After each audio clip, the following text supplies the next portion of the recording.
கடவுள் இருக்காரான்னு கேட்டிங்கன்னா, கண்டிப்பா அது ஒவ்வொருத்தவங்களுடைய நம்பிக்கைய பொறுத்து இருக்கு. பட் நம்ம செய்ற நல்லது, கெட்டது கண்டிப்பா நம்மளுக்கு ரிவர்ஸா இருக்கும். நல்லது செஞ்சீங்கன்னா, பின்னாடி அது 2 மடங்கு பெருசாகி நம்மளுக்கு நல்லதே நடக்கும்.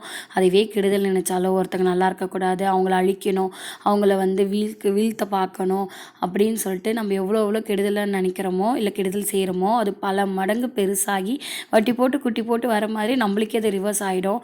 ஒருத்தங்க நம்ம நல்லா இருக்கக்கூடாது, நம்மள அழிக்கணும்னு நெனச்சா, நம்ம கண்ணு முன்னாடியே அவங்க அழிஞ்சு போயிடுவாங்க. ஸோ கர்மா வந்து பூமராங் மாதிரி கண்டிப்பாக அது என்னைக்கா இருந்தாலும் இன்றைக்கி இல்லைனாலும் நாளைக்கு கண்டிப்பாக நம்மளுக்கு நடக்கும். ஸோ நாம் நல்லா இருக்கணும், மற்றவங்களும் நல்லா இருக்கணும். மதுரைக்கு திருப்பரங்குன்றம் போயிட்டு இரும்பு கடாய் வாங்கிட்டு வந்து தோசை மாவுலேயே ஆப்பம் மாதிரி செஞ்சு பார்க்கலான்னு பார்த்தா சூப்பராக சாஃப்டாக பெருசாக வந்துச்சு. ஒரு பெரிய தட்டு சைஸுக்கு இருந்தது. பெரியவங்களே 2 சாப்பிட்டா போதும் போல். மார்னிங்லேருந்து புதினா ஹாட் வாட்டர் ப்ரிப்பேர் பண்ணி அது லெமன் புழிஞ்சு மார்னிங் ட்ரிங்க் சாப்பிட்டுட்டு குலோப் ஜாம் பண்ணி சாப்பிட்லான்னு சொல்லிட்டு பண்ணால் ஸ்பூன் வச்சு கட் பண்ணால் அவ்வளோ சாஃப்டாக வந்துருந்துச்சு.